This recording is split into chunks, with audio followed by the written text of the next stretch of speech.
Okay, and it says that we are live. It says stop streaming, which means we are officially live, ladies and gentlemen. I am finally out Excellent. of prison.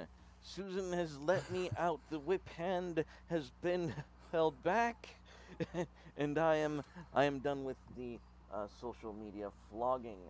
And I have with me Ardent Party, who uh, I hope he's on YouTube and helping shill this wonderful event because I am, uh, in fact, in the middle of shilling it to my getter. fantastic. Because I will be hosting, because this was pretty on the spot. I discovered that I wasn't banned anymore, and I just decided to go whole hog into it. So here we are. And as the title implies, uh, this is the next Horseman falls. Sam Harris has self-destructed, ladies and gentlemen, and it has been a tragic and awful scenario for pretty much everyone involved.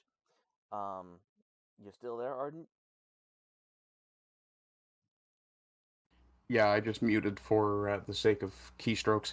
Okay, no, don't worry. Here, if I don't hear anything from you, I get paranoid. Ah, So, okay. for those who have not been paying attention, um, both Arden and I were with the Lotus Eaters when we discovered the abs. No, before Lotus Eaters.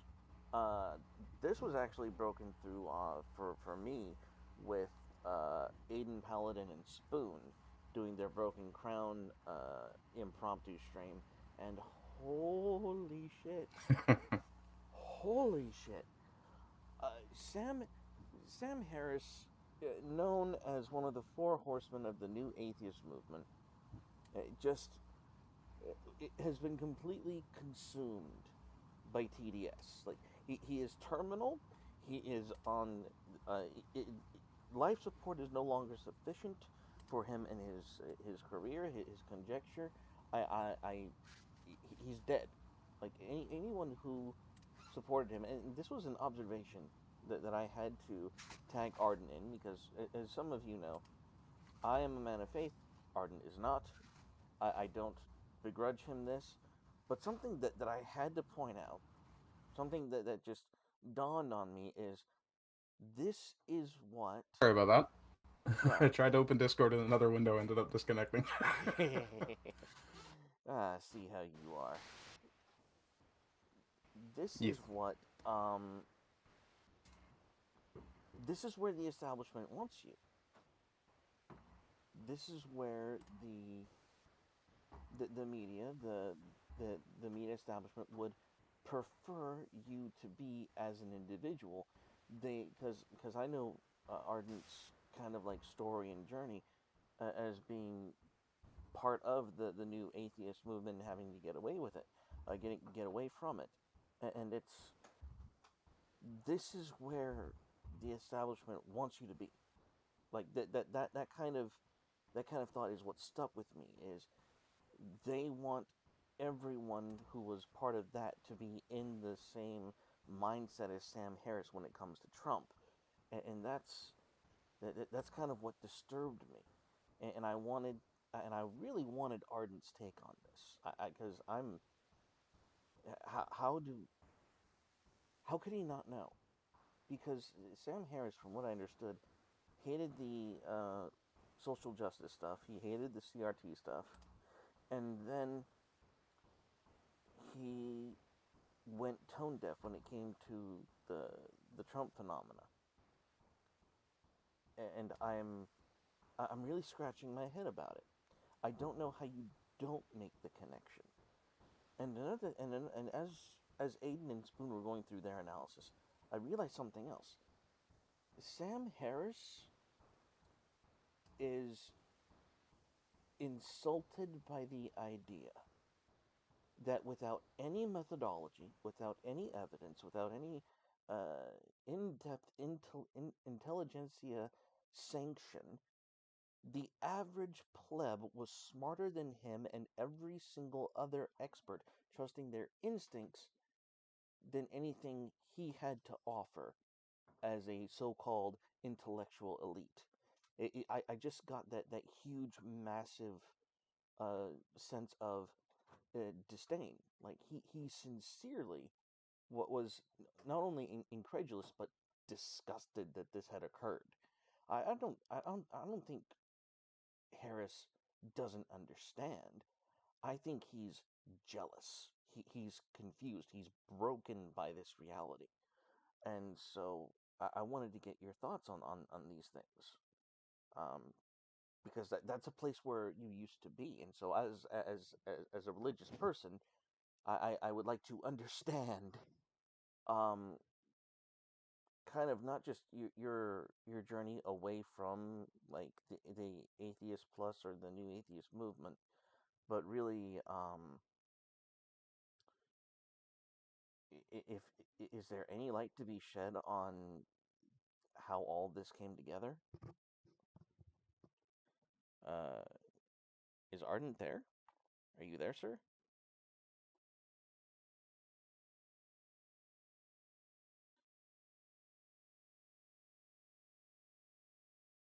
Uh, huh. Where did Ardent Party go?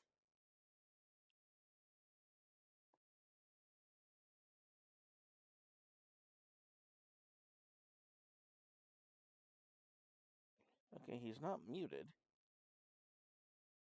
So,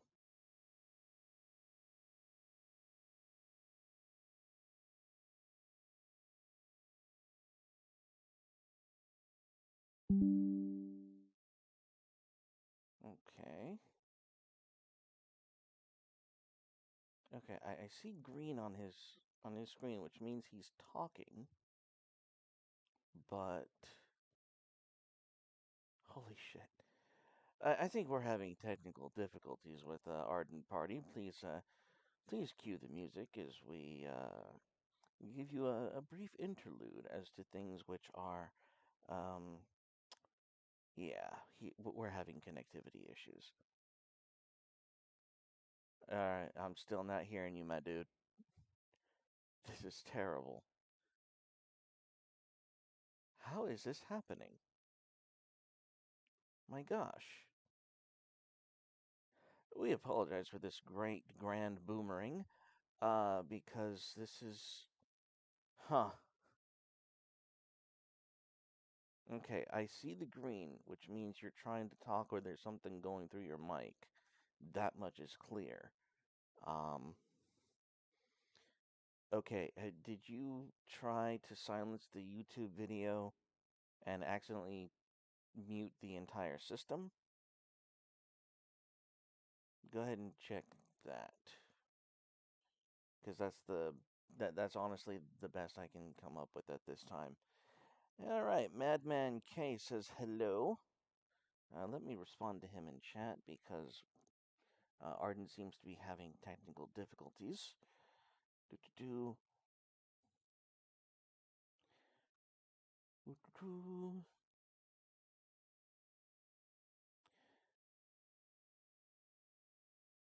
He's actually unsure what's going on, huh? That is not cool. Not cool because when we were you know audio testing and whatnot, this was going smoothly. Let me double check something.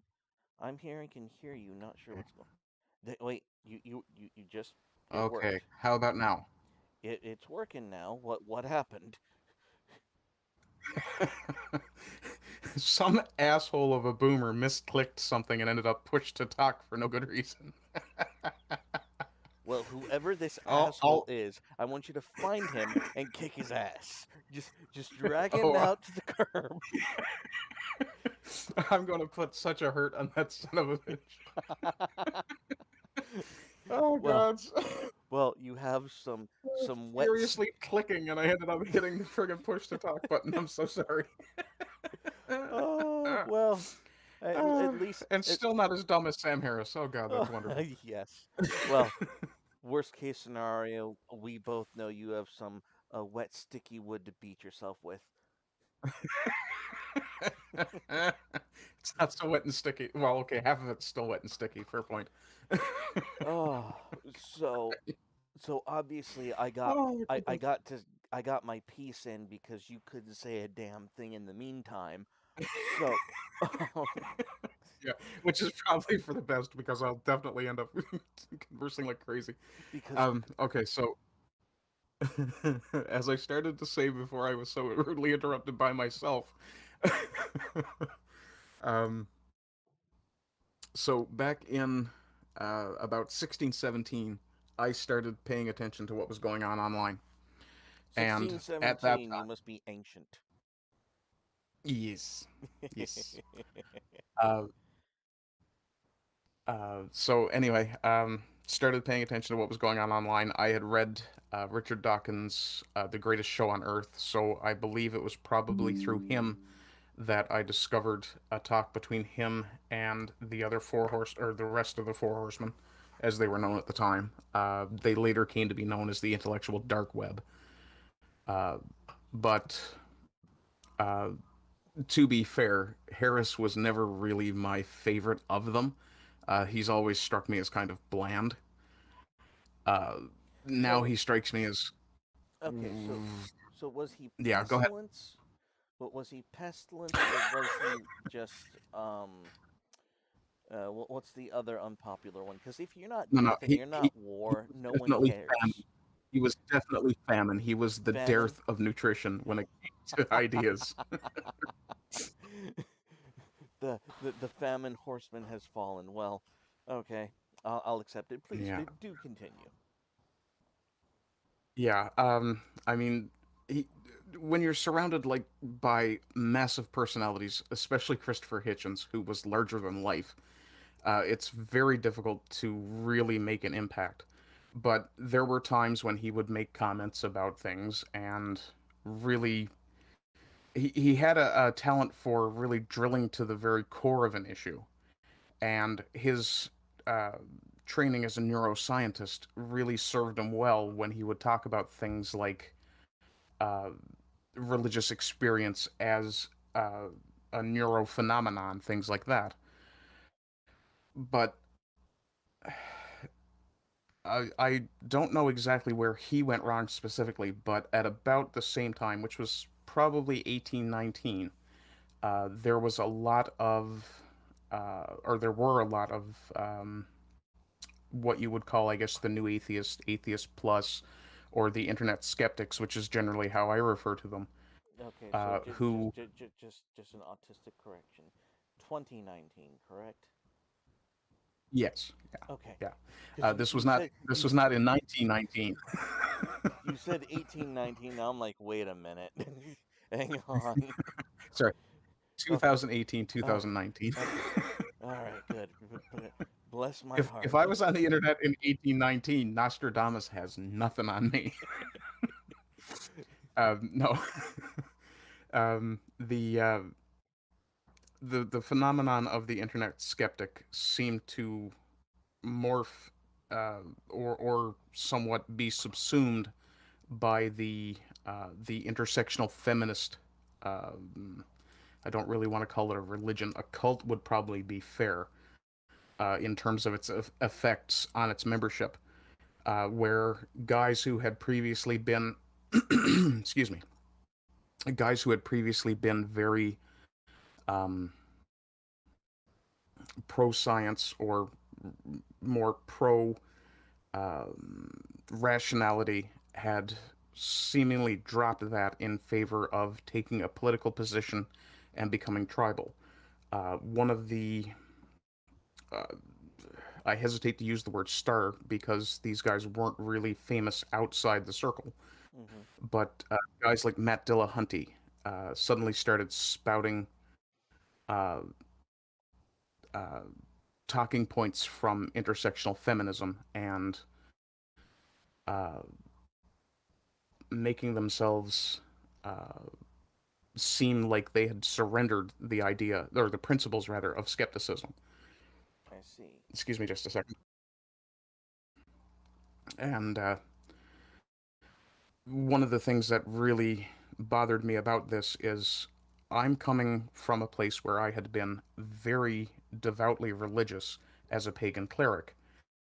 And the major reason I left that faith was because I came to the point of realizing that a lot of how I was basing my beliefs really came more as a result of Jungian archetypes and things like that. So really, my I came to realize that my faith was really much more about my opinion on science, and uh, I had never really considered myself to have a full-on belief in the existence of deity, and that's actually the sticking point for me at this point. That's why I'm not a religious person, and I call myself an unconvinced atheist. Ah, But with what happened with Harris, I think part of what happened was the death of Christopher Hitchens took a lot of the wind out of the sails of that movement, and without that sort of figurehead to rally around, it was really difficult for anyone else to make a big impact. Since the death of Christopher Hitchens, it's been very, very quiet in the internet skeptic circles. Guys like Carl Benjamin and well, Richard Dawkins, we talked about briefly. I think he's still kind of active in that circle, but he's certainly being much quieter than he used to be. He hasn't released any books that are particularly controversial recently that I know of. And to be fair, I've kind of fallen out of following a lot of those skeptics. I used to be a very big fan of the Armored Skeptic, for example. He was a very big personality in that sort of internet clique. ah. Who else? Yeah. Anyway, yeah. But I mean, this recent development with Sam in that trigonometry interview, that's really really weird. Well, For instance, and I while I was mean, oh, go ahead.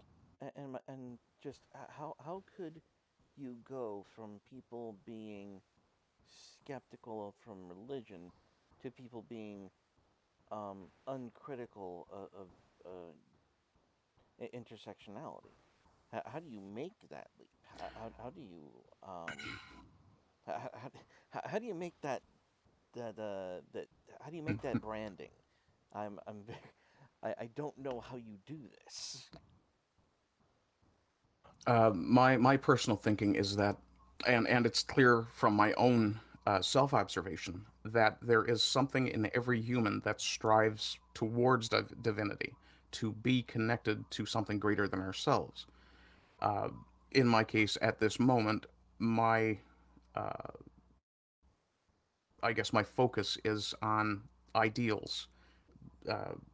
For instance, white positivity, or fighting the woke idiocy, the idea that a man can be a woman, or that uh, with feminism especially, that men and women are equivalent and equal in all areas.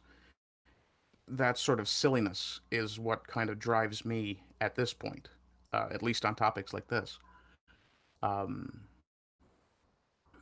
But the thing that really that occurs to me most often is that these people are desperate for something to believe in that's greater than themselves, and they've unfortunately latched onto the ideas of intersectionality and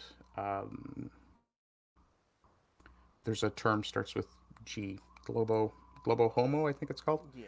But they've latched onto these ideas as if this is the new doctrine to be followed.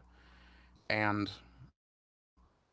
coming from that skeptic space, anything that stinks of doctrine to me is generally something that should be questioned.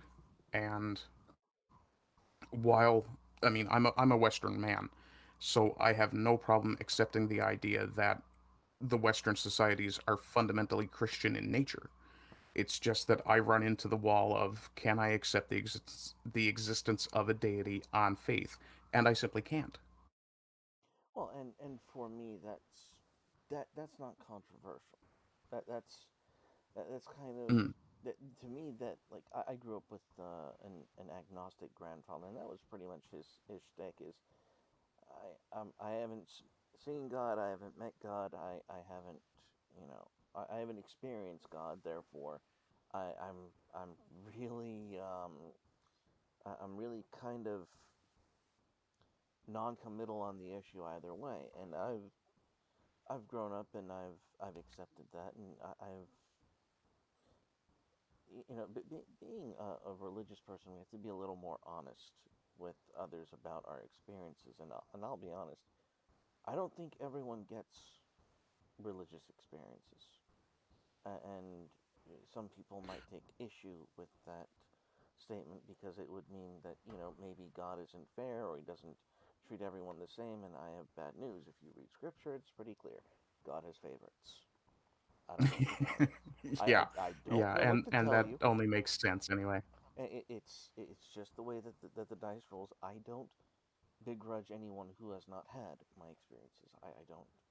I don't. Or the um yeah, my experiences, my relationship with God, that is a very personal and individual thing.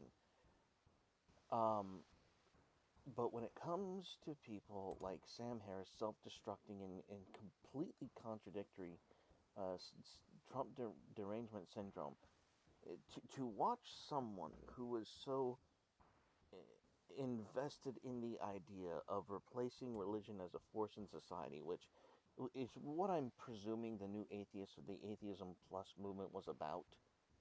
The whole plus aspect of it all, like what was the plus really, and it just seemed to be this movement, this idea that we could move past religion by rationally filling in the gaps that religion served as a function. And not only, in my view, has that horribly failed, it's left most of the adherents of it completely deranged. And it's You're not necessarily wrong. look, I don't, I do not revel in your suffering. Just imagine me with my head in my hands, just groaning at the display of it all. It's Yeah, I can understand that. My general outlook at this point is if there's a God, I'll meet him when I die. In the meantime, I'm going to worry about being the best person I can, period. So I take what solace there is to be had without faith from that. well, and that's a reasonable position, but it seems that in the quest of becoming this whole plus movement, it's I don't I don't understand. No, Well, that's wrong. part of the idea with the atheist plus movement was that one of the essentially core tenets, I guess, is the idea that human beings have evolved past the need for religion and that we should begin to base everything on science.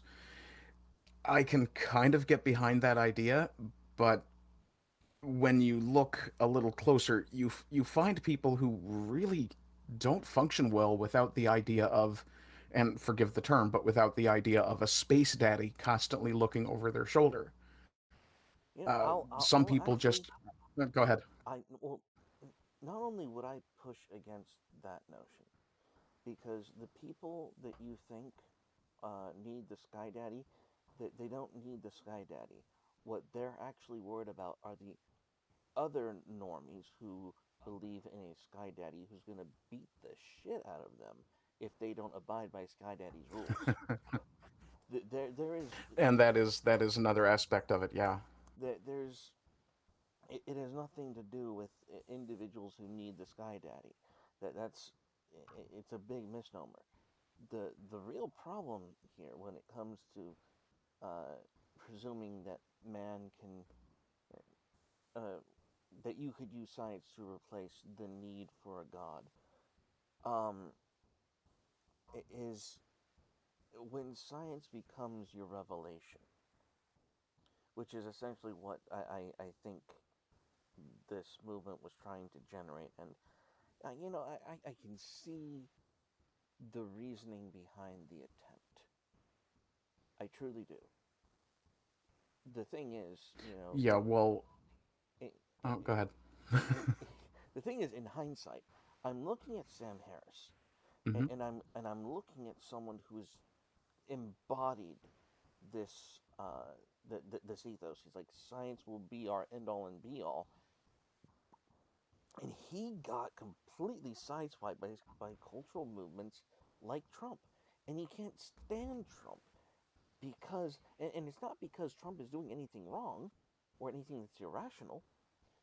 He just he got sideswiped because he couldn't logically put the Trump equation in a box, in a formula, and just figure it out. And and it's really and it's really about I sincerely believe he is incredulous and he is envious that normal plebeians, the common man, was smarter than him on the question of Trump. That's what I'm getting from him, and that is the error of thinking that you can use science to societally uh, reshape the, the human consciousness. And so it's not only caused a lot of um, not only are there holes in the theory itself, but it damages those trying to employ it.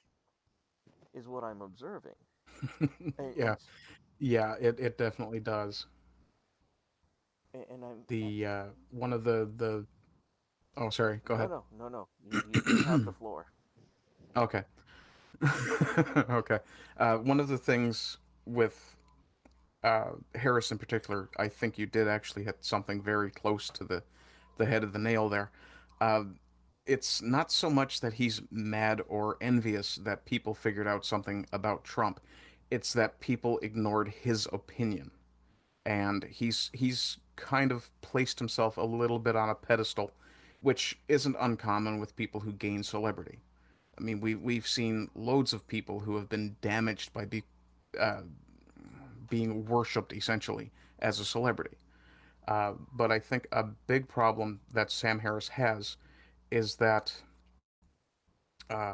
he's just not as relevant, and that tends to be something as well. When people cease to be as relevant to a conversation as especially when it's been one that they've been central to for a long time, that really tends to hurt them ego wise.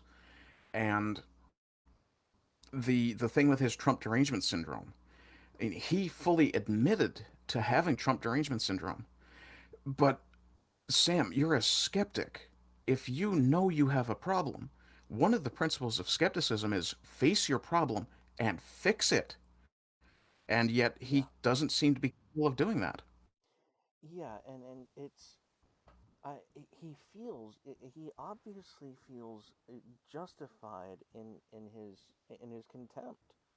And another thing that I found very odd about that interview, about his positioning, especially around um, the reasoning why Trump needed to be banned, and this is why I realized that the establishment wanted everyone to stay new atheists, because he he essentially said, without saying it, that anyone who rocks the boat too much, anyone who breaks free from the social programming, anyone who is unreliable and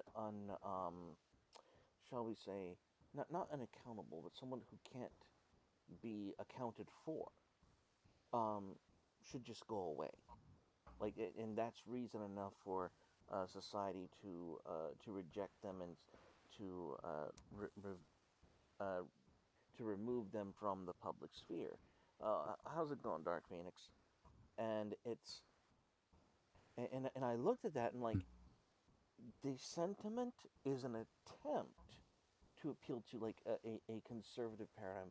Oh, we need to trust our institutions. Oh, we need to trust um our beloved principles or whatever the thing is.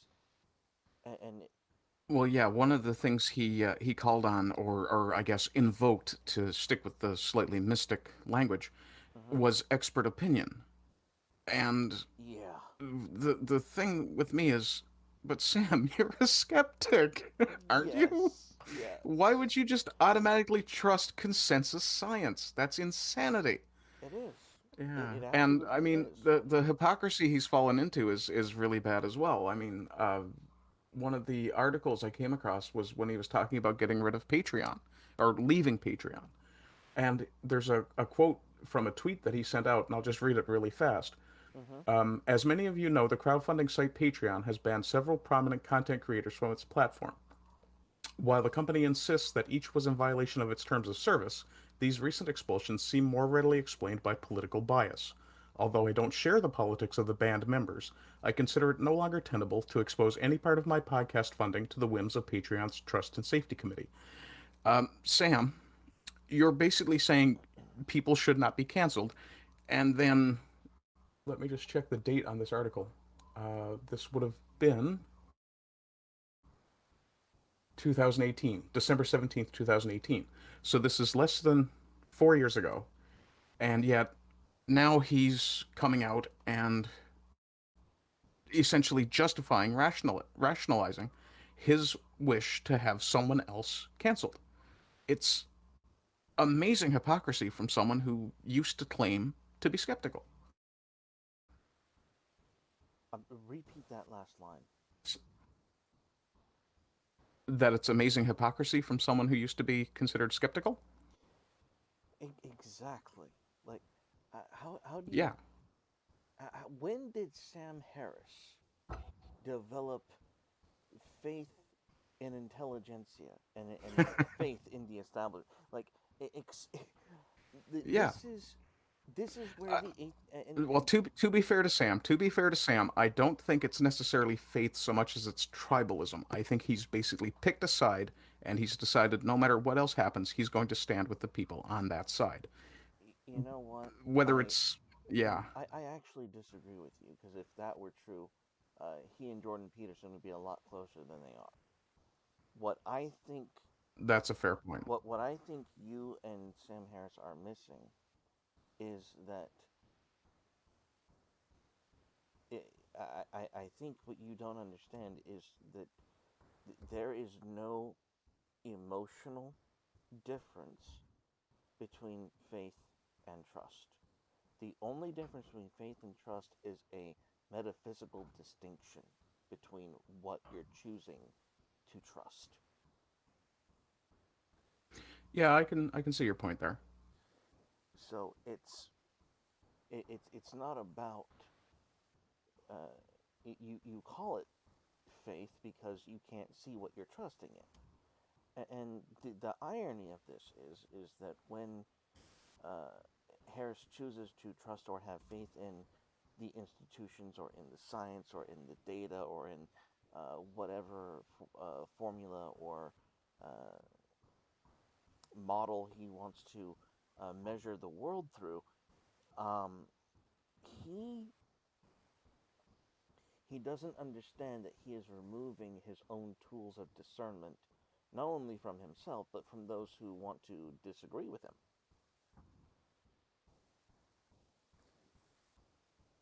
And that's Yeah, something I'd that I'd agree with that. Yeah.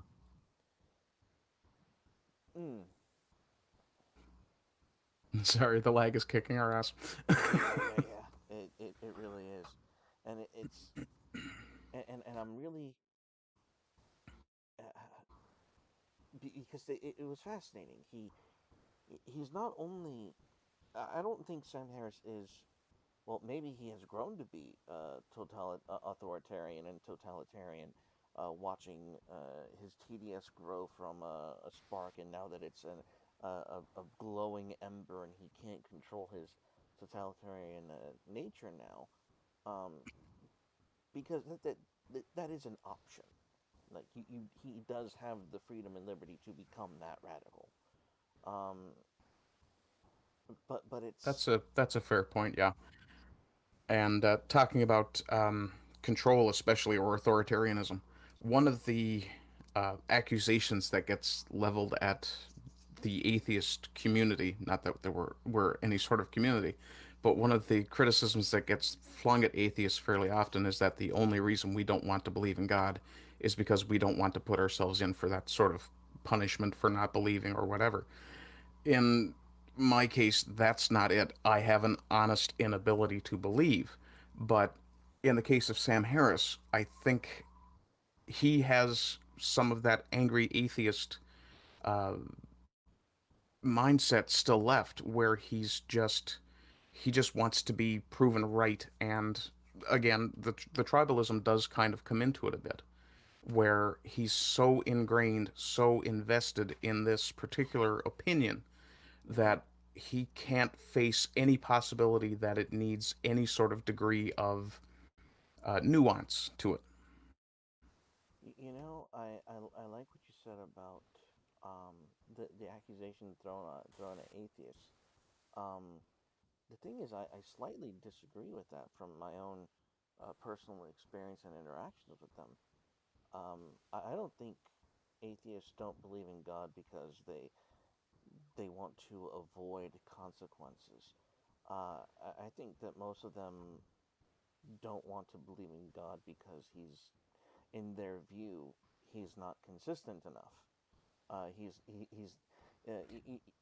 and it's weird because you hear them say, "Oh, he's a tyrant. God is an a-hole. God doesn't he does all these horrible things."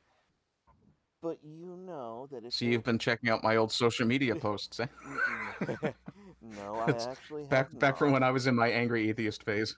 But mark my words, if God above decided to go back to being an Old Testament badass, and there was literal fire coming down from heaven to, consume all of the sodomites, um, then there might be something.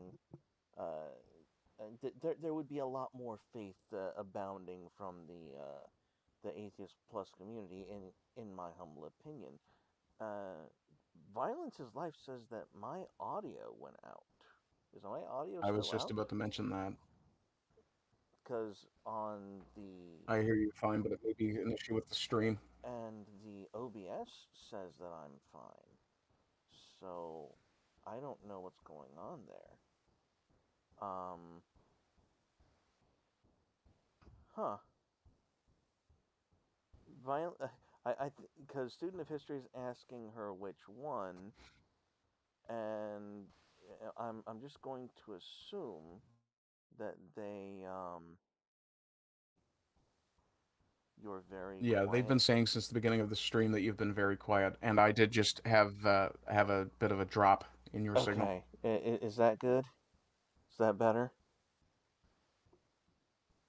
Did that improve things quite a bit? All right, Dark so Phoenix says he hears you just fine. I've been hearing you just fine, except for that little drop just a moment ago. okay, then look, we're just gonna carry on as usual. Um, the Yeah, dude, not the hope for the line. best. Yeah, we'll just hope for the best. I'm looking at OBS. It doesn't seem to be messing up in any way, shape, or And form. Violence says it is better. Yeah, Do do do. Ah, got a couple of betters okay, in chat there now. nice. Okay, awesome, That's fantastic, three ladies and yeses. Good. gentlemen. Okay. Excellent. All right. We're glad to take feedback from the channel. This is why we do this. You gotta give chat some love. Anyways, so where were we?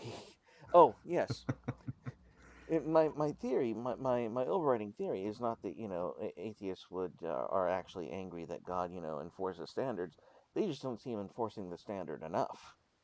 In my humble opinion, um, and yes, there is a significant lag in chat. Welcome to OBS. Welcome to the streaming struggle. That is that is where we're at Yeah. with this, and so shall Well, it be there's always forever. the factor of the Newfoundland dog shite internet. Yes, that is also true. Anyways, Yes. so and as I said before, I don't begrudge people who don't believe. I am personally in a scenario where um, not believing would literally damn my soul, which that's at the point. That's the point where I'm at. If I chose to be an atheist, God would just look at me and be like, "Dude, really, really, you, no."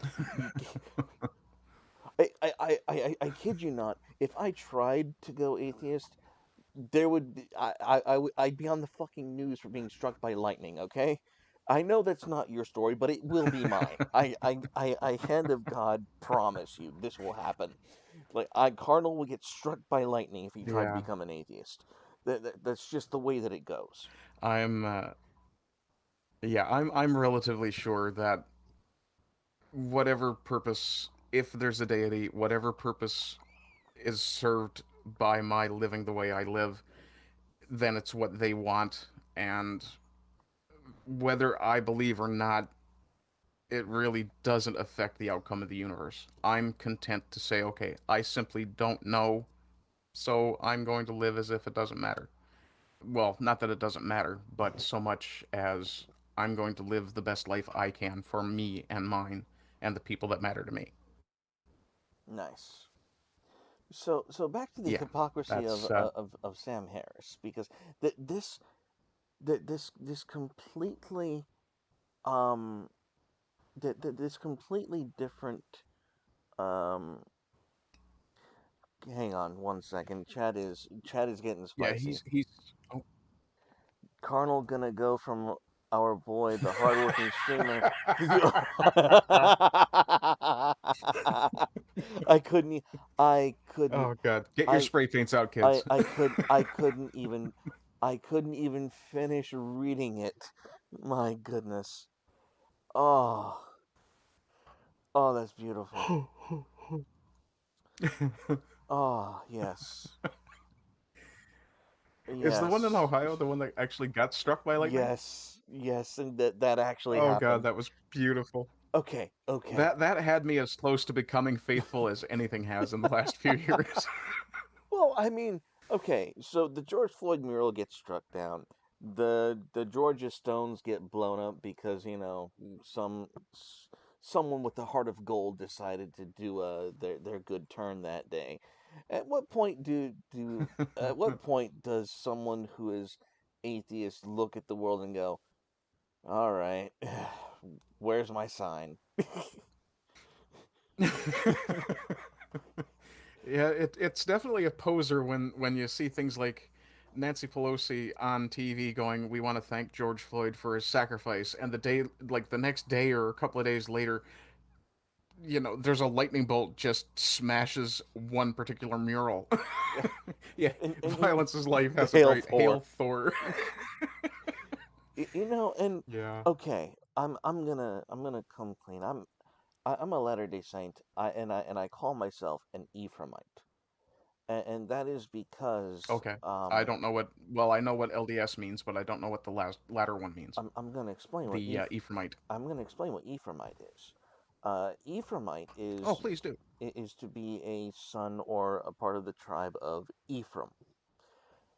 And Ephraim, if you do your biblical studies and you go back to Joseph of Egypt, Ephraim was the birthright child of Joseph of Egypt and the inheritor of, well, Israel. He was the birthright son through Joseph. And so when the gospel was restored through Joseph Smith, he was identified as a direct descendant of Joseph of Egypt. And it's an important um, factor because Ephraim has a certain set of blessings which are remarkably similar to what the Anglo-Saxon was capable and achieved by the time Joseph Smith had been born. One of the blessings is that their roots and their vines would be set in the well next to uh, set next to the well and overcome at the wall. What this translates to is the well represents the blessings of Abraham. Oh, you dropped out just a bit there. I dropped out. Am I back? Oh, okay. Okay. Yeah, So but I got the message pretty clear. I don't know if chat did or not though. Okay. So the well represents the blessings of Abraham because And of course, when the lag is kicking our ass there. uh-huh, of course it is. Okay. So when Abraham dies and Isaac goes to assess his wealth, um the first thing he does is he goes to the wells of that his father owns and finds that they had been clogged up by the local princes, Arabian princes. And he just looks at them and says, "Okay, are you going to get any water from anywhere else?"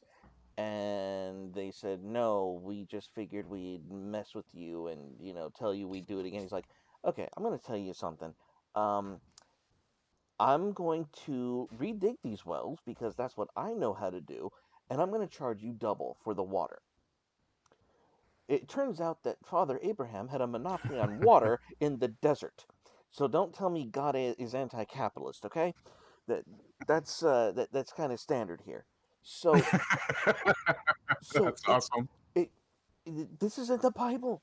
This is basic, like, this is covenant language in the blessing that relates to the nature and legacy of Abraham in this blessing.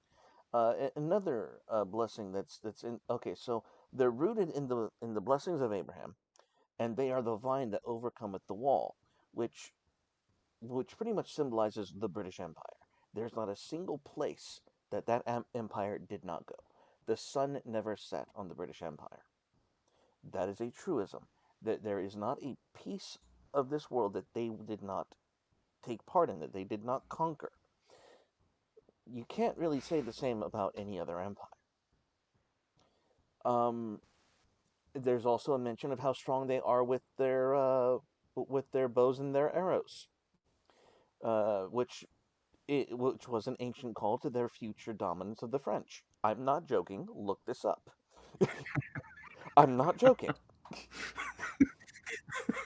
So wait, what you're saying is even God hates the French? Was that not obvious? How did you not Oh figure this out? So God, that's so awesome. so I call myself an You Ephraimite. know, this God guy is sounding better and better all the time. Well, I keep telling you God is good, but no one believes me. I had to come out with the spicy shit. Anyways,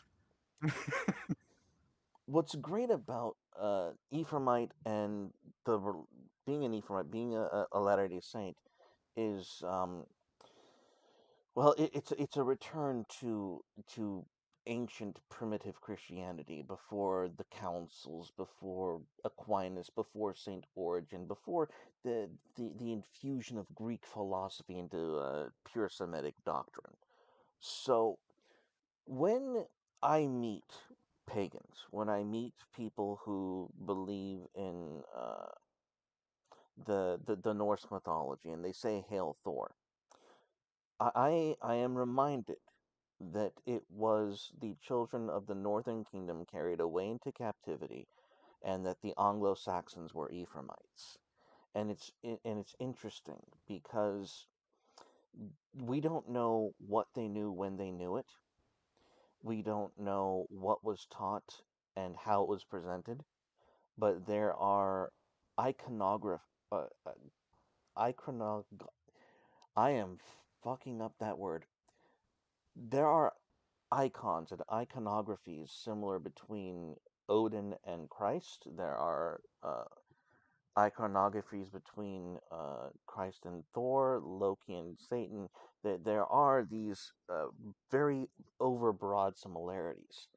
It would not surprise me if after the scattering of Israel and Babylon, that there was a remnant of faithful Ephraimites who went across the northern plains from the areas of Russia all the way across that tundra to the Scandinavian nations, to the Saxons, to the Nords, to that entire region.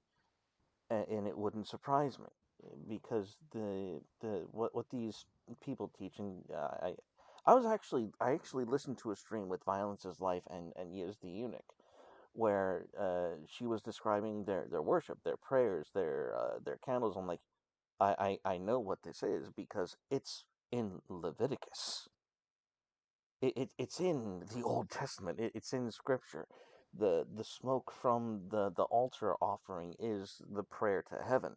These are these are ancient symbols, and it's not complicated to piece together, but it is a very there's a very strong throw line between the mythologies and the ideas that they have between their gods and the nature of God that Latter day Saints understand it. Latter day Saints do not believe in an abstract trinity at all. Like when I say God, Okay. I believe in my Father. Like he is, and when we talk about Christ, we don't talk about an abstract part of God. We're talking about the literal Son of God who has a body of flesh and bone, who is resurrected and who redeemed that body. The idea of a disembodied God denies the power of Christ's atonement. These are very basic, very, very basic beliefs that were lost to Christendom in literally the first century after the death of Peter. So, and to see them to see them have a semblance of life in other religions like the Norse pagans is I'll be honest, I would never rob a Norse pagan their faith in uh, the Allfather. That to me it would be abhorrent. It would be tragic because to me it is a tragedy that Christianity has lost their identity with their father. If that makes any sense. Yeah, I can see where you're coming from there. There's definitely a severe, like a very strong, like you say, there's a very strong through line in almost every religion. Uh, One of the things that I've pointed out to people before is almost every culture on the planet has some sort of dragon in their folklore. And yet there's never been any real evidence of dragons if we don't count dinosaur fossils. Yet You know, these stories persist. you know who argues for dragons is a fellow Latter-day Saint named Shad. Oh, really? Yeah, Shadiversity. He when Carl Benjamin did his treatise on Dadism, or when he first created it, he it was a live stream with Shadiversity, and it's if you go watch Shad's videos, he talks about dragons, and No, okay. dragons are a very common thing. And Violence is Life says dragons are real. You know what? I'm not going to argue the point. I'm really not.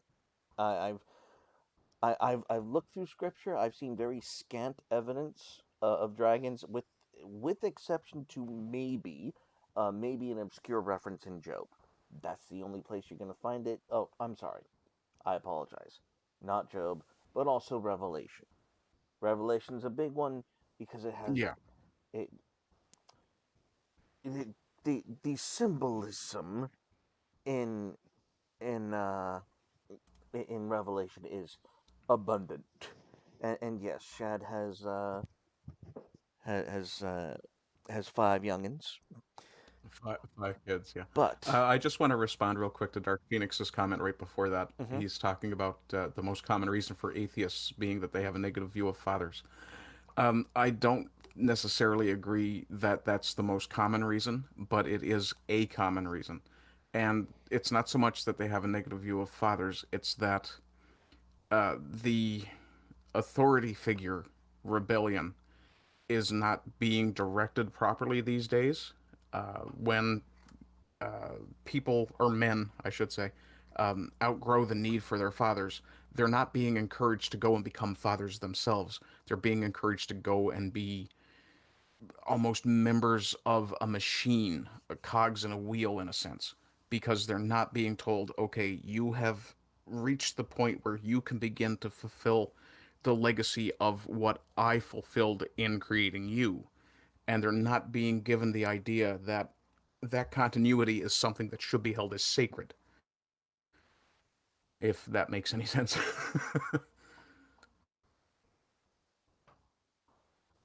Holy shit! Hang on, hang on, my Okay. dude. Did I go I'm full robot for a second no, there, or no, what? no. You did not go full robot. I had a question pop in my head, and I didn't Okay. know how fucking on point I would be. Um, True or false? Sam Harris has a father figure in his life. Oh, I have no idea. At this point, I would say probably not. Okay. Then that would definitely explain his dislike for a very strong male figure like Trump. Okay. I'm on his Wikipedia page. Parents: Ah, okay. Berkeley Harris, a female, and Susan Spivak.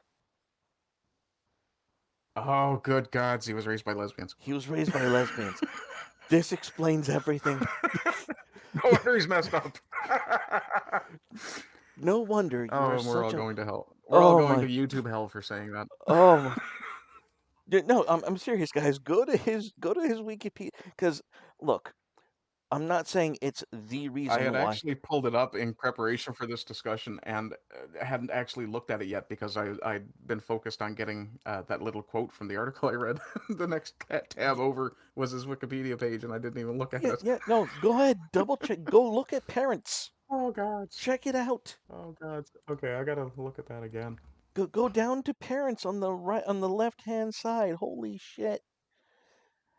Oh my So the god. early life Wikipedia meme is holding true for everybody. I I don't know.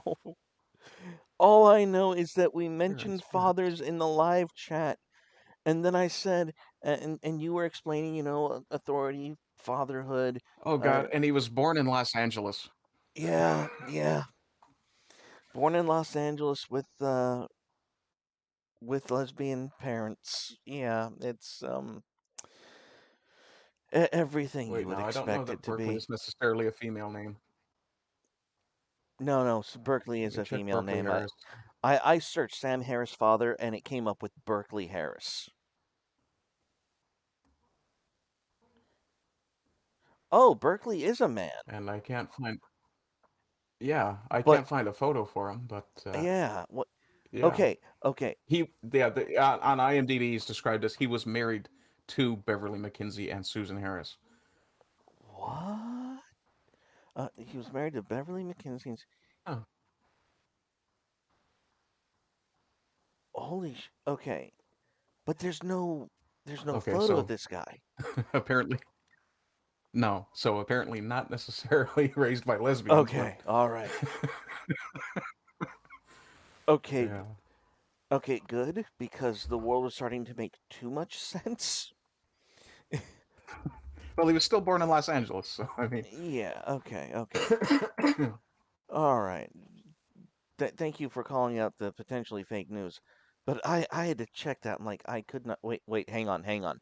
Hold up. Berkeley what have we got going Harris. on here? Let's go back to the IMD site. Uh, Died 1984 at age 51 in New York, New York. See full bio. Okay, spouse.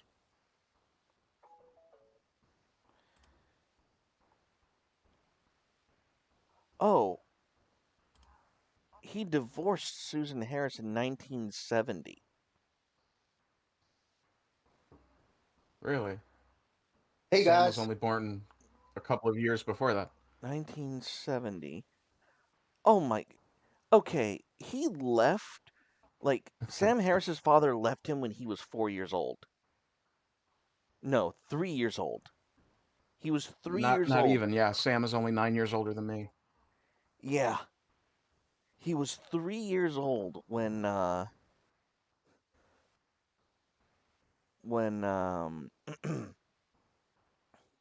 So he was definitely raised without a father. yeah, yeah, that's pretty much what that's going on about. Um I really should have chosen a different room for this. We have visitors. I noticed. I keep This is the second one, I think. I keep muting them and kicking them off. But I don't want to be too much of a dick. I did leave the room open, and I can't. Here, Uh, I'll go, guys. It's not a big deal. Thank you, man. Well, such is the such is the burdens of boomerism and Yeah, uh, what's that this other thing? Discord. this was ad hoc, and yes, student of history. He was abandoned by his father, which explains the whole anger of God, the hatred of Trump, whole dynamic. That that this is not surprising. This explains a bit. Okay, so he did have a father. He wasn't around for long, and so yeah, he may have still been raised by lesbians. We Yeah, don't he was. know. Fair point. It's He was possible. definitely too young to really remember his father when his father left. Oh man. Okay, the world, the universe makes sense again. Sadly, that's where we're at with this. Um, Yeah. goodness gracious. Oh, and if free gamers listening to the stream, no, we're not gonna do the game tonight. We're probably gonna do it on Monday, and then we'll do it again on this coming Thursday. So that's what we're gonna do for tonight. Oh my goodness. Mm. So no, but because we're having this whole discussion about atheism, religion, fatherhood, and all this stuff, I just had to double check. What is Sam Harris's status on paternal influence in his life? And it turns out next to none. Which, well, okay, we should have known better. So Probably. and that's another question. And that's what I find confusing. Look, science is it's a masculine art. It's numbers, it's data, it's getting everything by just it's not an emotional thing. And so when people like a neuroscience like Sam Harris says, "I'm going to be by the data," and yet you were abandoned by your father, a masculine influence in your life. I, I don't understand how those two come together. Normally, they become gay and join the drama troupe, which is, something that's you can understand how this happened. Hmm. But how is it you go Yeah. go on? His his mother is an American television writer and producer. So he's not just a Los Angeles baby; he's a Hollywood baby. Ew. Oh, Sodom and Gomorrah. everything. Okay, and you know what? Do you know? Okay, do you know who the future Sam Harris is today? Hmm. Because Sam Harris is like pushing 50. Do you know who is the up and coming Sam Harris of today? Uh, no, I'd hate to speculate and be wrong. So No, no. no, no, no, no. Because this individual is anti-God, pro Okay. left, would never vote Democrat, but hates Democrats, wants to be smarter than them all. Pragmatically said, "Let's all vote for Joe Biden." And both of his parents work in Hollywood as writers and producers. Do you know who I'm describing? No. Fucking Vosh. Oh, good gods. I shit you not. I shit you not. I That explains so much about Vash. Well, no. Not only does it explain much about Vosh, if we went back in time and to analyze Sam Harris, what the fuck are we gonna find? You know what I'm saying? Like they're on the same trajectory. They're just at different levels of acceptable degeneracy for their time. They're in a completely uh, the scale is uh, in terms of what is culturally acceptable, is where they would have normally been. Sam Harris hating Trump, of course. Vosh is going to hate whoever becomes conservative, regardless of whether or not they're pro-Palestinian. You just got to understand.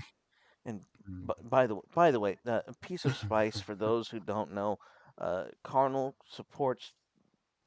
He doesn't support Israel so much, but he does openly advocate for the annihilation and nuclear holocaust of Palestine.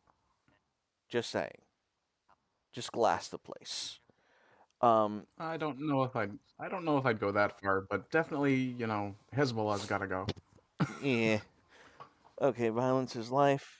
I'm firmly in the belief that there's a good person in every pile, and we should do our best to find them. Well, when Hezbollah, when the people who are attacking the Israeli border do so from schools and hospitals and all that kind of stuff, then Yeah, and use their children for cannon fodder. Yeah, I'm absolutely with you there. cannon fodder and meat shields, you need to die. Yeah, You just need to yeah. go. There's no point in preserving you. So Violence Life says, "Oh, Vosh, I thought he's younger than Harris. He is younger than Harris. He's the up and I don't coming think Vash is even Harris. 40, is he? No, he's in his early 20s. He's a youngin, and Seriously? oh yeah, he's in his He young looks used up for somebody in their 20s. well yeah, he's a communist. His parents are producers and writers in Hollywood. I mean, you do the math. Fair point. I'm I'm Fair point. I'm shocked he hasn't gotten monkeypox yet. Well, that beard would hide an awful lot. Yeah, but it wouldn't stop the Damn itching, would it? gingers. No, true. Oh, and and yeah, Vosh is an idiot grifter who, you know what? I don't think Vosh is into 94. money. He's 28. He's almost 30, to be fair. Oh, Vosh is almost 30? Uh, Hang on. yeah, yeah. Well, I don't think he has to be into money because if his parents are doing well in Hollywood, there's probably plenty of money floating around for him to depend on. Exactly. He's into power and influence. He doesn't give a damn about um well, morality or tricking people into money. He's just a power hungry idiot. Uh, Yeah, I love how his Wikipedia page describes his live stream debates with alt-right figures such as Stefan Molyneux and Sargon of Akkad. Sargon is not alt-right by any means. well, neither is Stefan. I mean, if you want to, I'm less familiar with him, so. it's, Stefan Molyneux is I I can't call him milk toast because he's not. I just consider him to be um I wouldn't call him alt right. I wouldn't call him a grifter either. Stefan Molyneux is kind of his own brand. Um, uh, I can't remember what got him banned. Oh, Stefan Molyneux, I think he got knocked down because he's the Trayvon. No, not Trayvon Martin. The Yeah, he was doing the race realism thing for a while, wasn't he? well, and it If I wasn't so remember right. much race realism, but deep dives into these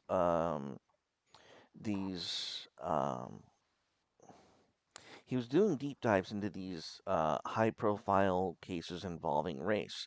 And one of the ones was with Oh, okay.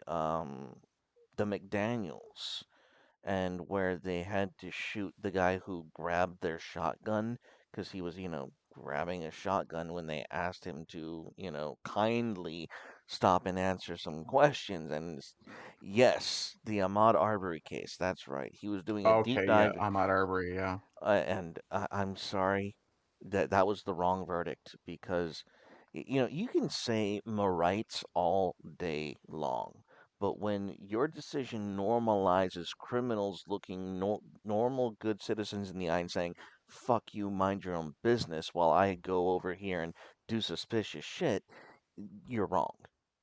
you're dead wrong. I don't Yeah, care. I yeah. don't care what the excuse, the libertarian lulbird excuse is. You don't get to tell good men to do nothing. Period. End of discussion. No, absolutely not. Yeah. And yet, it is this egg-headed mentality that Sam Harris is apparently supporting, um, Yeah. and condoning, and I don't get it, and I don't.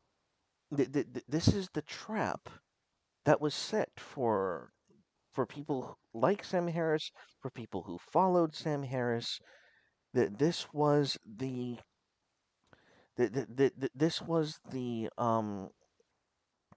pit that was made for people.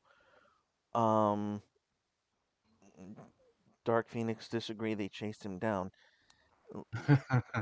They chased him down. Well, yeah, but the reason they were chasing him is because he was on, well, he was in an area that he had no reasonable right to be in, doing something extremely suspicious, and they wanted to know what the fuck he was doing, which I think they were well within their rights to do. I'm sorry, but it doesn't matter if you don't live in the area and strange people walk up to you and go, "Hey, explain yourself."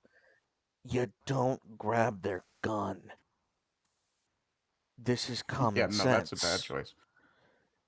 And Yeah, that's where you turn around and go, okay, I'm leaving. Bye bye. See ya. See ya. See ya. y- And you book it for Normandy. Just get the hell out. exactly. And you know that there are other circumstances surrounding that, and most of it is trivial. Most of it is, well, it's not trivial. It's just incredibly into detail and pedantic, and I just don't want to get into it. But this is the A kind of student of thing. history is saying that's just small town vibes. When something is out of place, you notice, and when you notice, you investigate. Fuck that big city horseshit of mind your own business. Yes Exactly. and no. If Arbery had been minding his own business and stayed out of places he had no business being in, it would have been the same out. It wouldn't have been the same outcome. He would have been free to go on home. Yeah. You can walk past a construction site all day. When you walk into the construction site while people are working, it looks a bit questionable. Yeah. Well, and in any case, And I b- may not have all those details right, so. yeah, and there's and again, these are the kinds of people who Vosh and what Vosh does with the quote unquote alt right on the Wikipedia, and what Sam Harris is trying to do with Trump and Trump supporters is uh, uh, disingenuous to say the least, and it is it really puts them in a pretzel when it comes to attempting to even look like having something resembling uh, a consistent set of principles, and it's I'm sorry, I'm getting notifications and phone calls, but anyways, it's So what was your favorite moment from this complete breakdown from Sam Harris? Oh gods, picking one is a challenge. Uh-huh. Like I mentioned earlier too. I mean, I really barely watched a half an hour of it because it was so disheartening. But what I saw, I think, was when I believe it was Constantine actually pushed back a little bit on him, and he kind of bristled, as if like, "Who are you to challenge my authority?" kind of thing. It's just that little peek behind the curtain of how very much he values his own opinion over everyone else's. I think that was that was what it was. Oh, Violence says she knows what notifications you got. Oh my goodness. Nice. I love it. I love it. That's wonderful. Well, and student of history says something about, there's a video of Vosh saying he would openly and actively lie and burn principles to win, and he's a textbook definition of a sophist, and by that definition he should be mocked and ignored. And here's the thing: is Okay, so Sam you're right. Vash is definitely the future Sam Harris. exactly, but Sam Harris has been so quote unquote big for so long, he can't admit that's what he is. He can't admit that's where he's fallen to. And the glorious the glorious cleansing power of the Trumpian populist movement is exposing him. And Or as I like to refer to it, the fires of the God Emperor. well, and here's something that I want everyone to acknowledge something when it comes to the word populism. Populism is what occurs when both sides of a political paradigm are so corrupt, inefficient, and unfit for service that they have to combine to malign an emerging political movement as populist to pretend it has no other virtuous merit. Because it's popular, it must be wrong with the people. It is the political version of it is the big brain political version of gaslighting that you've ever seen. When your elites call a movement populist, they're admitting that they are unfit for service by trying to tell you that you lack principle.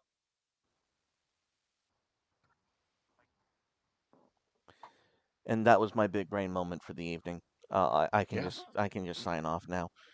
I'll just bask in the glory of Okay. my Sam Harris like glory. Uh, Okay.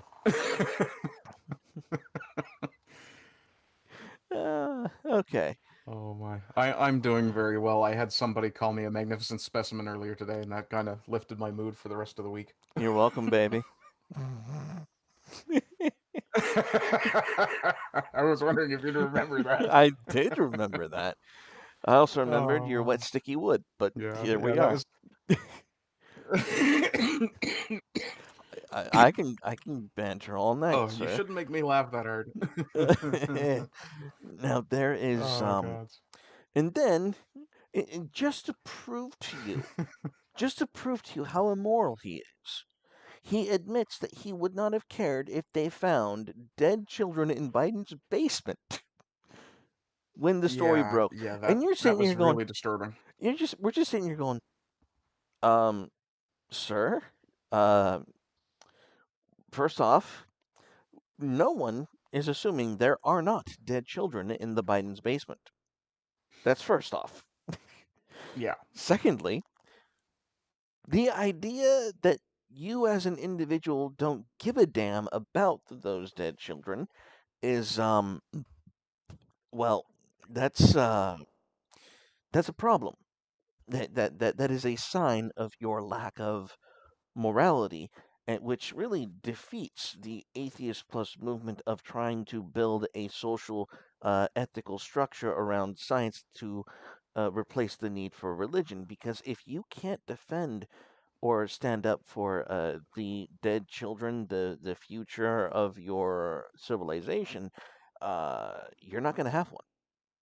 And yeah, the West has continually decided to pursue present comfort rather than at the sacrificing of the future, and we are going to pay for it. And Sam Harris and his ilk and his ideology would tell you that this is perfectly okay. And I don't understand. Let me put it this way. It's go on. I'm going to give you the floor because this is where your perspective is necessary for me. I need to understand how you go or how you escape more is the better question. How do you escape a movement that says don't question everything, question everything, question everything? Oh no, you can't question that. the only it's not even a matter of escape. It's literally turning your back on it and defying it.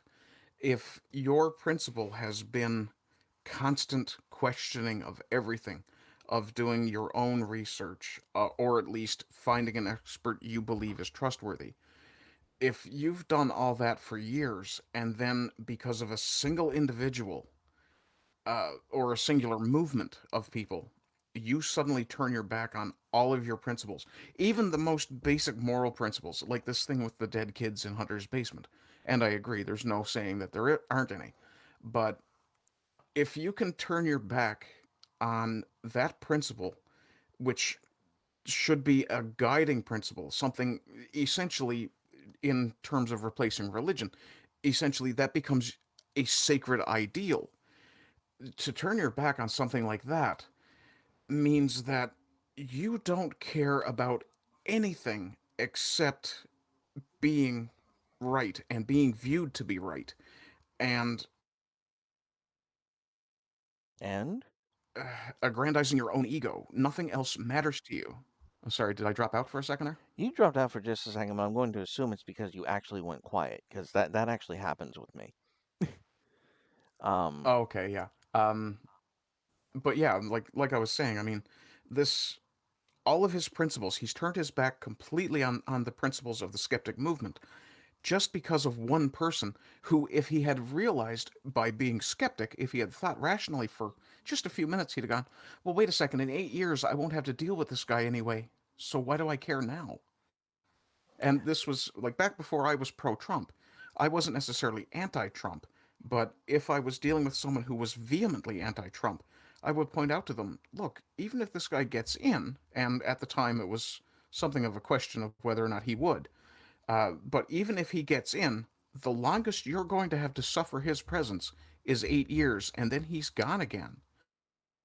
And yeah. being Canadian, our elections don't work that way because there are no term limits. There is a limit of time between elections, Oh, but there's nothing to say. student of history has a fantastic comment. He Oh, says, what have we got? "It's question what I want you to question at this point. Question religion, not the experts. Question your instinct, not institutions. Question yourself. Don't question me." Yes, and Absolutely, and yeah. and That's a very good point. and that is that's what I don't understand is because and you might rustle at this because I have to bring it up. Oh, by all means. I can't. It's religion is often accused of tapping into the worst of people, their bigotry, their hatred. Has in the modern Christian Mm, paradigm, in your view, does religion tell you to question your instincts? Has religion been that inhuman? mm,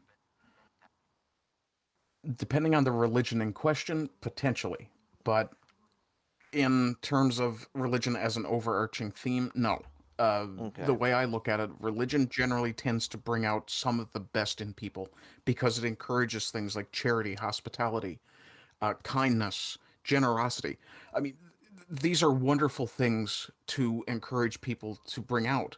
And the Christian religion in particular has repentance, forgiveness, and redemption. Yeah. These are very, very important things to me. And Uh-huh. the idea that that religion makes you or encourages you to somehow turn away from your instincts. No, I mean it's there's some very deep wrapped evolutionary psychology there, but humans didn't evolve just to be self promoting or self aggrandizing. We evolved, like the gender roles, for instance, those evolved because we needed teamwork. We Mm-hmm. needed someone to go hunt and we needed someone to raise kids. So Yeah. those roles moved apart. With, uh, Well, and I mean, that was I okay. do Go ahead. Sorry. I I'm do losing thread there anyway. well I do have a breakdown of something that a common critique of the right. And the common critique of the right, especially in terms of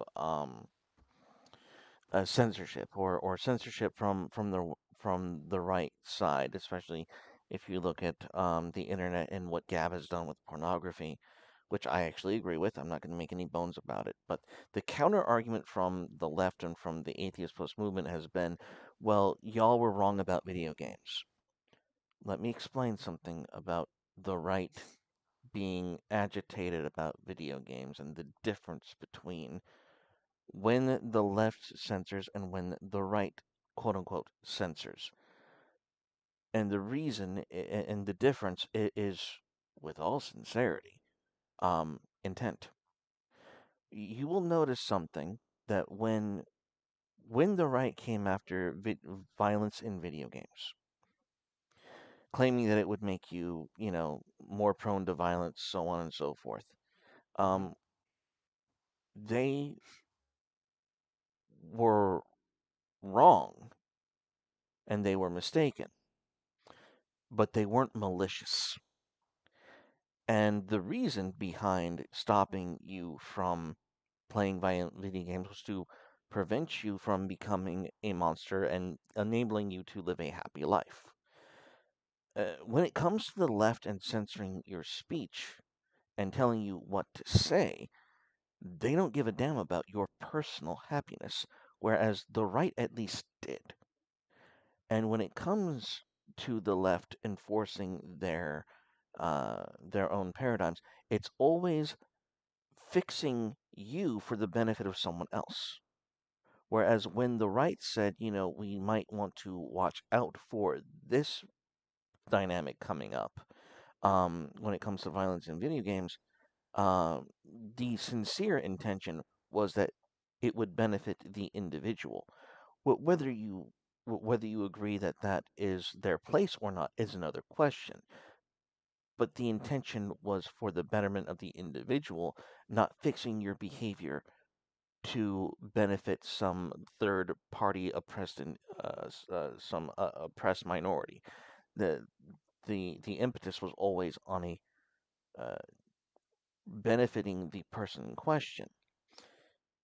Now, Yeah, their motives were always sincere. Yeah. yeah, and for me, it matters. Having that difference matters. I have a theory, and it's just a theory. Please treat it as such.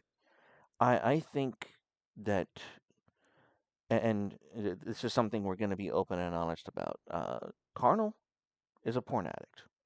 He's a non-participating porn addict, but still a porn addict nonetheless. Um, and I've met many men who struggle with that. I don't know a man who doesn't, to be perfectly honest. I'm pretty sure that most of them do it. It's a common thing for us to recognize the how pornography affects your sexuality, how it affects your mind, how it affects what you're aroused by, how it affects all of these things. Um, if you actually get a man alone and actually have a conversation about this degenerate shit, you're gonna realize men become what they come to. That's that shouldn't be controversial or That's a fair scary. point. Yeah. You become what you come to. And that brings out a host of scary shit when you look at what's available online, especially when it Well, comes yeah. to I mean, CP and Lolly. And people say, oh, nothing's wrong with Lolly. If you're coming to Lolly, you belong in the fucking wood chipper. That's no. I will not yeah. let you I live. don't understand the I don't understand the lolly phenomenon at all. And, And and let me tell you, I have not just men who are going through it, but it has been step porn between stepfathers, stepkids, stepsisters, and that no, that this will not end well, yeah, that's everybody. That this is no, that's weird. yeah. Violence is ringing the shame bell. Hey, I'm Yeah. coming by it Um. honestly, but we have to have an honest Yeah. conversation. Your theory is definitely earthy, but definitely pointed. You've definitely got a very good point there. When people talk about porn addiction, for me, because I have a substance abuse past, Yeah, I find it easier to think about it in those terms. And yeah, I guess maybe because I was never really all that attracted to digital porn. Or even really real world magazines or anything like that.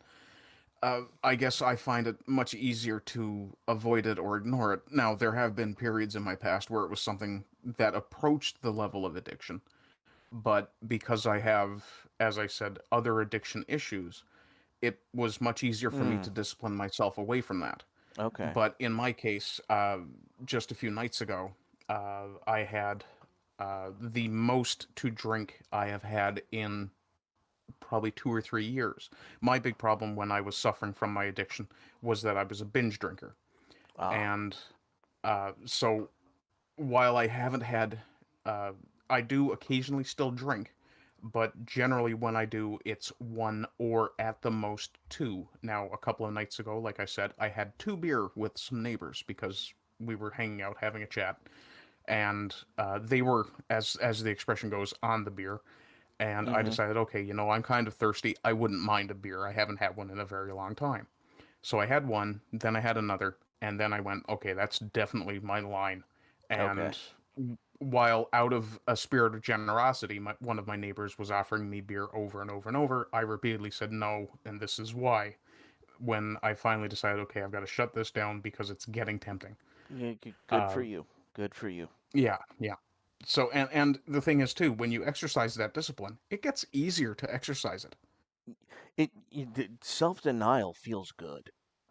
Like knowing Mm. that you're doing something, that you're being righteous and wise and powerful is itself its own cathartic reward. But back to my connecting these two things, the video games and the porn argument, and the difference between these two these two censorship issues. Look, Okay. what I think the right did when they said violence in video games bad is they associated they put on violence the same powers that sexuality has on the human psyche. I think that they misappropriated the power that violence in the human mind has on the personality, because uh, violence in the human mind is actually very strategically layered. Violence in your brain is part of the shall we say, a problem solving uh, layer of your mind. Um, because you have to gauge how much violence you're going to use at any given point. Are you just going to be present? Are you going to be vocal? Are you going to be shouting? Or are you just going to go in swinging? Conflict resolution is the part of the brain that violence lives in. And as I said before, it's an onion, and you have to work through that onion to actually get to that violent tendency. Uh, Sexuality, however, is a direct lizard brain shot. And as I said before, those who have been through that struggle with pornography, and most of us in this chat have had experience with it, you become what you masturbate to. You become what you come to, and uh, that's one of the first things you got to learn and control. And if you don't, you Yeah, that become actually makes. you you Oh, you, sorry. you become absolutely monstrous. And so what I need people to understand is, yes, the right tried was wrong about video games, but A, they weren't malicious, and B, it does not mean that they're wrong about porn in any way, shape, or form. Yeah, yeah, that's a fair point. Um, but just to go back to your point about you are what you come to, or you become what you come to. Yeah. Uh, if anyone's ever experienced the phenomenon of post nut shame, then you really need to reassess what you've been watching. Oh my God. You know what? And okay, that you're Like gonna that's a very good indicator that you've done something very wrong. If you finish doing something completely privately and you still feel shame for doing it, that's a damned good indicator that you've done something that okay. you really need to change. Let me explain to you how carnal is. Okay, most men, when they have a porn addiction, they report that they're unable to be satisfied because they want their real life sexual experience to imitate what they see in porn. Well, Carnal was about 20 years old when he lost his V card. I know. I waited. Okay. It was I depressing. was about the same age, to be honest. Oh, well then we're in good company. Um, so I was about 20 years old, I was just a weirdo. and and I'd had a porn addiction for pretty much since I was 13, like most young adults in my age. And I had, and after that experience, you go back to the porn, and I realized, having lost my virginity, one, it didn't ruin my ability to perform that time, but losing my virginity is what changed my taste in porn, not the other way around. Like, Yeah, okay, I can understand that. Now, for me, I guess where I'm a little older, I wasn't raised in the internet generation. oh, I I think wasn't there's as bad. about 10 years in between us. Mm-hmm. I think there's about 10 years in between us, if I've got Yeah. that right. So, I mean, for me, uh, I mean, when I was first hitting puberty, the sexiest thing on TV or that I could see regularly was like Alyssa Milano or Counselor Troy, right? So, I mean, it wasn't like there was a lot of hardcore porn to be accessed when I was 12, 13, 14. So, I mean, I can absolutely understand the struggle that younger men have now because it's got to be inundating. And that's pretty much the end of my thought there. Yeah, and that's sorry, I was using the bathroom. And no, Oh, sorry. we don't understand that kids are getting into it at early and earlier ages, like 9 and 11 years old. And that And earlier and earlier if people aren't being careful about their devices. Like I know exactly. several people who will just hand a 2 or 3 year old. We have another visitor. But I know several people who will just hand a 2 or 3 year old a phone, and there's no telling what that kid will access. Yeah. And so so when it comes to the whole left right censorship free speech thing, I just like, one, s- the egg-headed bringing up of the video games, of the violence in video games. Look, one, we actually gave a shit about you personally. B, it's not the same thing. Stop pretending it is. But eggheads like Sam Harris aren't going to let you make that distinction. The Atheist Plus movement will not let you make that distinction. And that's what I find disturbing, is there really is a movement to stop people from thinking and from being able to interact um with their faculties at full capacity within what I find to have been the Atheist Plus space. You there, Arden? I'm here. Yeah, sorry. I was just somebody in chat had put up a. I'm guessing that's. I don't recognize the name Nephi, except that Ah, I think it's something from the Latter Day Saints. it is. I was It just is. doing a quick search on that Oh, please do. because I've never actually read. That's the Book of Mormon, right? It is. It is. Yeah, I've never actually read that book, and I really am curious about what that verse says. 7 to 11. For the Mm-hmm. Lord God will help me, therefore shall I not be confounded. Therefore have I set my face like a flint, and I know that I shall not be ashamed. And the Lord is near, and he justifieth me. Who will contend with me? Let us stand together. Who is mine adversary? Let him come near me, and I will smite him with the strength of my mouth. Oh, I like that line. Mm-hmm. For the Lord God will help me, and all they who shall condemn me, behold, all they shall wax old as a garment, and the moth shall eat them up. Who is among you that feareth the Lord, that obeyeth the voice of his servant, that walketh in darkness and hath no light? Behold, all ye that kindle fire, that compass yourself about with sparks, walk in the light of your fire, and in the sparks which ye have kindled. This shall ye have of mine hand. Ye shall lie down in sorrow. Huh. Yeah. Ends on a bit of a down note, but I like the first part of verse 11. I believe that is the Psalm of Nephi. So that's Oh, okay. that's something special. So that's yeah, that is the Psalm of Nephi. Um and he's Nephi was based. Like incredibly based. Like he was he was the absolute Chad of going from Jerusalem to the New World. So, was there any other thoughts you had about the whole Sam Harris debacle? I'm gonna wrap it up in about 5 minutes. Um, One of the things that really strikes me about it is how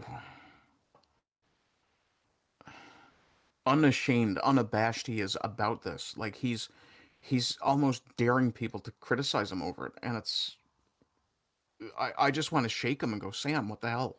Like, dude, come here, let's have a coffee. You need to understand where you screwed up, and it's right here by deciding that your principles didn't matter as much as how much you dislike one person. Yeah. Well, and not only the question of like or dislike. I really think. Actually, sorry, and I don't mean to interrupt you, but I want to do a post check and change on that. I want to actually change what I would do. I would take Sam Harris in the woods and go cut down some trees with him so that he had an experience of what it's like to do something very manly. uh well, and not only that, it's for me, it's not so much that Sam Harris is betraying his principles. I'm not sure he had any to begin with. And I really think this whole movement, this whole Atheist Plus movement, was used as a back end to try and take normal, clear thinking people and turn them into lackeys. I think Sam Harris is Yeah, leading yeah. is leading the charge into what people who were in your space were supposed to evolve into, and to me that is just it's not terrifying. It's disgusting. Oh, definitely disgusting. Actually, now that I'm really thinking about, well, now that we've talked about his early life and things like that, it occurs to me that Sam probably didn't have the same experience that I had when I was younger. I don't know about your childhood, but I was raised in an Anglican church and going to a Catholic school, and so I was raised very heavily Christian. And it wasn't until I hit basically puberty or adulthood in the church when I was confirmed as an Anglican that I really started to question the meaning of my faith. But for Sam, because he was raised in Hollywood, he was raised without a father, I really tend to think that he was probably raised in, I guess we could call it a secular household. So, really, for him, the This is Atheist Plus orthodoxy. movement. Essentially, yeah. For him, the atheist movement was basically just an outgrowth of his childhood. It was basically what he was indoctrinated into, for lack of a better term. But it was basically what he had grown up with and what he simply perceived to be right, as in much the same way that someone who is raised Islamic or Hindu will simply believe that their religion is the right religion. Yeah. Uh, I think he was really probably intellectually crippled by that a little bit.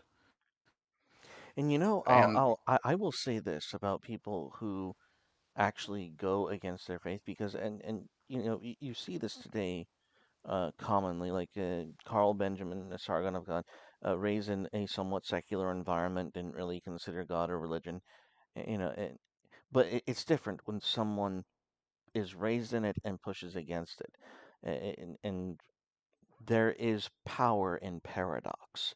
You have to justify your existence. You have to explain yourself, and that paradox is what forces you to generate intelligence when you have to justify your existence. Whether your conclusions and reasonings are good or bad, you have to actually think about it, and there is power in that, and that there is a source of knowledge. And it wasn't until today when I learned that Sam Harris has never had any of that. He's never had that crucible. He's never had that experience. He's never been at odds with his world or his tribe. Sam Harris is, and that's why we got the result that we did. He's not principled. He is a member of a tribe, pure and simple. And we need to stop pretending that this is anything but a tribe, and acknowledge it as an enemy tribe.